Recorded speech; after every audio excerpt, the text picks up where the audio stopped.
বল্টু আর পল্টু দুজনে খুব ভালো বন্ধু, অনেক ছোটবেলাকার বন্ধু। তো বল্টু আর পল্টু আবার একই অফিসে চাকরি করে। তো একদিন অফিস ছুটি হয়ে যাওয়ার পর বল্টু আর পল্টু একসাথেই বাড়ি ফিরছে।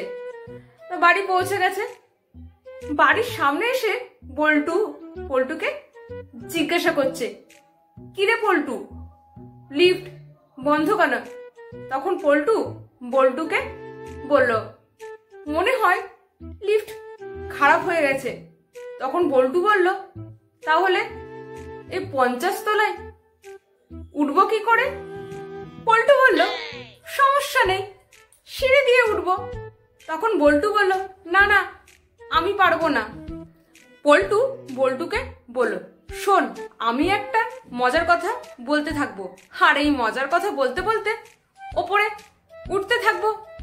আর আমার মজার কথা বলা শেষ হলে তুই একটা দুঃখের কথা বলবি, ব্যাস এইভাবে আমরা 50 তলায় উঠে যাব। বল্টু বলল, আচ্ছা ঠিক আছে। পল্টু তখন বল্টুকে বলল, দেখ আমরা 30 তলা পর্যন্ত পৌঁছে গেছি, এবার তুই দুঃখের কথা বলা শুরু কর।